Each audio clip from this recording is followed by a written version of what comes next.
दोस्तों, अरब के अंदर मदीना शहर में इस्लाम के आखिरी पैगंबर यानी हज़रत मोहम्मद सल्लल्लाहु ताला अलैहि वसल्लम की कब्र को किसने नहीं देखा है। असल में ना सही लेकिन फ़ोटो या वीडियो में तो ज़रूर देखा होगा। लेकिन दोस्तों, आज की इस वीडियो में हम आपको इस्लाम के आखिरी पैगंबर यानी हज़रत मोहम्मद सल्लल्लाहु ताला अलैहि वसल्लम की कब्र से जुड़ी ऐसी घटना के बारे में बताएंगे कि जिसे सुनकर आप सभी लोग हैरान रह जाएंगे। हम आपको आज की इस वीडियो में ऐसे ख़तरनाक दो जासूसों के बारे में बताएंगे कि जिन्होंने एक बार प्रोफेट हज़रत मोहम्मद सल्लल्लाहु अलैहि वसल्लम की कब्र से उनके जस्दे अतहर यानी बॉडी को निकालने की कोशिश की थी। ना सिर्फ कोशिश की बल्कि सुरंग के जरिए से एक ऐसा रास्ता भी तैयार कर लिया था जो ज़मीन के अंदर ही अंदर मोहम्मद सल्लल्लाहु अलैहि वसल्लम की कब्र अनवर तक पहुंचता था और उसके जरिए से वो अंदर ही अंदर कब्र तक पहुंचना चाहते थे। दोस्तों, ये कहानी है 12वीं सदी की कि जब आज के दौर के सीरिया देश के पूरे इलाके पर सुल्तान नूरुद्दीन ज़ंगी की हुकूमत हुआ करती थी। आप में से जो लोग भी सुल्तान नूरुद्दीन ज़ंगी को नहीं जानते तो उन्हें हम बताते चलें कि सुल्तान नूरुद्दीन ज़ंगी उस इंसान का नाम था कि जिसे इस्लाम के इतिहास में सुल्तान सलाहुद्दीन अयूबी के बाद सलीबी जंगों का दूसरा सबसे बड़ा हीरो माना जाता था।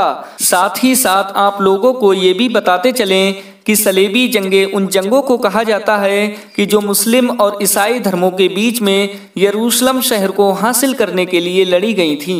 सुल्तान नूरुद्दीन ज़ंगी का ये ख्वाब था कि वो यरूशलेम शहर को फतह करें और अपने इसी ख्वाब को पूरा करने के लिए वो अपनी पूरी ज़िंदगी मेहनत करते रहे, लेकिन उनका ये ख्वाब पूरा ना हो सका। हालांकि दोस्तों, सुल्तान नूरुद्दीन ज़ंगी की पूरी ज़िंदगी की मेहनतों का ही नतीजा था कि 1887 में सुल्तान सलाहुद्दीन अयूबी इस शहर को फतह करने में कामयाब हो गए। लेकिन दोस्तों, इन तमाम चीज़ों के अलावा जिस वजह से सुल्तान नूरुद्दीन ज़ंगी को इतिहास में सबसे ज़्यादा याद किया जाता है वो वही घटना है जिसके बारे में आज की इस वीडियो में हम आपको बताने वाले हैं। हुआ ये कि जब रात में तहज्जुद की नमाज अदा करने के बाद सुल्तान नूरुद्दीन ज़ंगी अपने बिस्तर पर सोए तो उन्हें फौरन ख्वाब नजर आया। उन्हें अपने ख्वाब में हज़रत मोहम्मद सल्लल्लाहु ताला अलैहि वसल्लम के साथ साथ दो लोग और नजर आए और वो दोनों ही लोग बूढ़े होने के साथ साथ बदसूरत भी थे। सुल्तान नूरुद्दीन ज़ंगी अभी इन दोनों बूढ़ों को देख ही रहे थे कि प्रोफेट हज़रत मोहम्मद सल्लल्लाहु ताला अलैहि वसल्लम ने फरमाया कि सुल्तान, इन दोनों के शर से हमारी हिफाजत करो, यानी इन दोनों की बुराई से हमारी हिफाजत करो। ये सुनते ही सुल्तान नूरुद्दीन ज़ंगी एकदम से चौंक कर उठ गए और घबरा कर फौरन वुज़ू किया। 2 रकात नफिल नमाज अदा करने के बाद एक बार फिर से सो गए। लेकिन एक बार फिर से सुल्तान नूरुद्दीन ज़ंगी ने वही ख्वाब देखा जो उन्हें पहली बार नींद में नजर आया था, यानी उनके ख्वाब में पैगंबर हज़रत मोहम्मद सल्लल्लाहु ताला अलैहि वसल्लम के साथ साथ 2 लोग और नजर आए। इस बार भी नबी सल्लल्लाहु ताला अलैहि वसल्लम ने वही कहा जो पहली बार कहा था।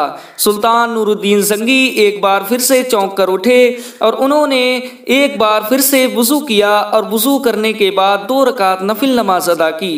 तीसरी बार फिर से सो गए, लेकिन तीसरी बार सुल्तान नूरुद्दीन ज़ंगी को बिल्कुल वही ख्वाब दिखाई दिया जो उन्हें पहली 2 बार दिखाई दिया था। तीसरी बार सुल्तान नूरुद्दीन ज़ंगी अपनी नींद से जागे तो घबरा उठे और ये सोचने पर मजबूर हो गए कि आखिर माजरा क्या है। काफ़ी सोच विचार करने के बाद सुल्तान नूरुद्दीन ज़ंगी को जब समझ नहीं आया तो उसने अपने सबसे ख़ास आदमी यानी जमालुद्दीन को बुलाया और जमालुद्दीन से अपने ख्वाब को शेयर किया और उन्हें साफ साफ बताया कि अभी मैंने 3 बार ख्वाब में क्या देखा है। सुल्तान नूरुद्दीन ज़ंगी के ख्वाब को सुनने के बाद जमालुद्दीन ने सुल्तान को ये मशवरा दिया कि मुझे लगता है मदीना शहर में कुछ बड़ा होने वाला है, इसलिए आपको चाहिए कि आप अपने इस ख्वाब को खुफिया रखें कि हो सके मदीना शहर की तरफ रवाना हो जाएं। लिहाजा सुल्तान ने जमालुद्दीन के इस मशवरे को बहुत ही सीरियस लिया। सुबह के सूरज निकलने से पहले उनके साथ 20 और लोगों को लेकर घोड़े पर सवार होकर मदीने की तरफ निकल गए। दोस्तों, सुल्तान नूरुद्दीन संगी को मदीना पहुंचने की इतनी जल्दी थी कि इसका अंदाजा इस बात से लगाया जा सकता है कि उन्होंने वो सफर जो 23 से 25 दिन में पूरा किया जाता था वो सिर्फ और सिर्फ 15 दिन में पूरा कर दिया था और मदीना पहुंचकर सबसे पहले मदीने के हाकिम से मिले, यानी उस इंसान से मिले जो मदीना शहर के पूरे निज़ाम को संभाला करता था। मदीना के हाकिम ने सुल्तान नूरुद्दीन संगी को ये यकीन दिलाया था कि वो दोनों बूढ़े इंसान इस शहर में होंगे तो हम उन्हें बहुत जल्द ही पकड़ सकेंगे, और साथ ही साथ ये मशवरा भी दिया अगर आप उन्हें पकड़ना चाहते हैं तो मदीना के सभी लोगों के लिए एक दावत का इंतजाम करना चाहिए। लिहाजा सुल्तान नूरुद्दीन संगी ने हाकिम मदीना के मशवरे पर मदीने के सभी लोगों के लिए बड़ी दावत का इंतजाम किया, जिसमें मदीना में रहने वाले हर एक आदमी को बुलाया गया। दावत के बाद सुल्तान ने दावत में आने वाले हर एक इंसान को अपनी तरफ से एक एक को तोहफा देना शुरू किया और इसी बहाने से उन दोनों को पहचानने की कोशिश की जो उन्हें ख्वाब में नजर आए थे। दावत में आने वाले सभी लोग तोहफा लेकर अपने अपने घरों में वापस चले गए। सुल्तान को वो दोनों सूरतें नजर न आईं जिसको वो बड़ी शिद्दत से तलाश कर रहे थे। सभी लोगों के वापस चले जाने के बाद सुल्तान ने मदीना के हाकिम से पूछा, अभी भी मदीना में कोई ऐसा इंसान रह गया है जो मेरी इस दावत में नहीं आया था? इस पर मदीना के हाकिम ने जवाब दिया कि हाँ, दो ऐसे फ़कीर ज़रूर हैं जो अभी भी आपकी दावत में नहीं आए हैं, लेकिन वो दोनों हद से ज़्यादा परहेज़गार और नेक हैं। वो हमेशा अल्लाह ताला की इबादत में ही बिज़ी रहते हैं, उनको बाहर की दुनिया से कोई मतलब नहीं है और ना ही किसी की दी हुई चीज कबूल करते हैं। शायद यही वजह है कि वो आपकी दावत में भी नहीं आए थे। ये सुनकर सुल्तान ने हुक्म दिया कि उन दोनों फकीरों को भी सामने हाजिर किया जाए। लिहाजा सुल्तान के हुक्म पर उन दोनों फकीरों को भी फौरन सुल्तान के सामने हाजिर कर दिया गया। लेकिन जैसे ही सुल्तान की नज़र उन दोनों पर पड़ी, सुल्तान के होश उड़ गए, क्योंकि वो दोनों वही इंसान थे जिन्हें सुल्तान ने अपने ख्वाब में देखा था।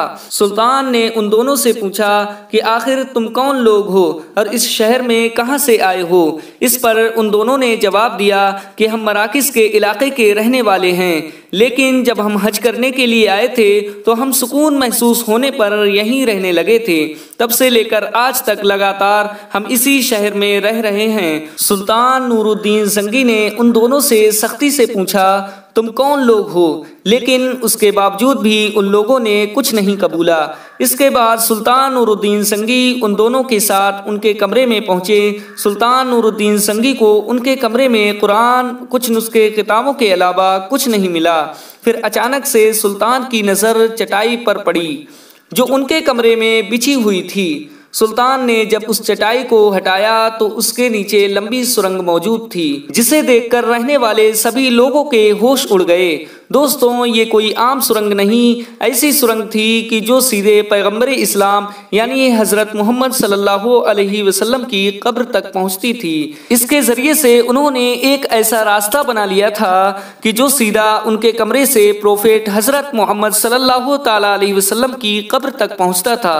सुरंग का राज खुल जाने के बाद अब तो लगभग सारा ही मामला क्लियर हो चुका था, जिसकी वजह से दोनों बूढ़ों को फौरन गिरफ्तार कर लिया गया और सुल्तान नूरुद्दीन संगी ने दोनों से बड़ी सख्ती से पूछा था कि अब भी तुम लोग सच नहीं बताओगे। इसके बाद उन लोगों ने बताया कि हम कोई मुसलमान नहीं बल्कि जासूस हैं और हमें हमारे सुल्तान ने मदीने में इसलिए भेजा था ताकि हम यहाँ से पैगंबर इस्लाम हज़रत मोहम्मद मुस्तफ़ा सल्लल्लाहु ताला अलैहि वसल्लम के जसदे अतहर यानी बॉडी को चुरा कर ले जाएं। उन दोनों ने सुल्तान को बताया कि वो इस मकसद में पूरी रात बड़ी मेहनत के साथ सुरंग खोदा करते थे और सुबह में निकलने वाली मिट्टी को चमड़ों की थैलियों में भरकर मदीने के कब्रिस्तान जन्नतुल बकी में फेंक आया करते थे। ये सुनते ही सुल्तान नूरुद्दीन संगी गुस्से में लाल हो गए और उन्होंने फौरन उन दोनों का सर कलम करने का ऑर्डर जारी कर दिया। उसके बाद सुल्तान नूरुद्दीन जंगी ने प्रोफेट हजरत मोहम्मद सल्लल्लाहु ताला अलैहि वसल्लम के कब्र के चारों तरफ एक गहरी खंदक खुदवाई और उस पूरी खंदक में सीसा पिघलाकर डाल दिया गया ताकि कोई भी इंसान इस तरह का इरादा ना कर सके। दोस्तों, अगर आप हमारे चैनल पर नए हैं तो ज़रूर सब्सक्राइब करें और हमारी हौसला अफजाई के लिए हमारे वीडियो को ज़रूर लाइक किया कीजिए ताकि ये नॉलेजेबल वीडियोस का सिलसिला हम जारी रख सकें।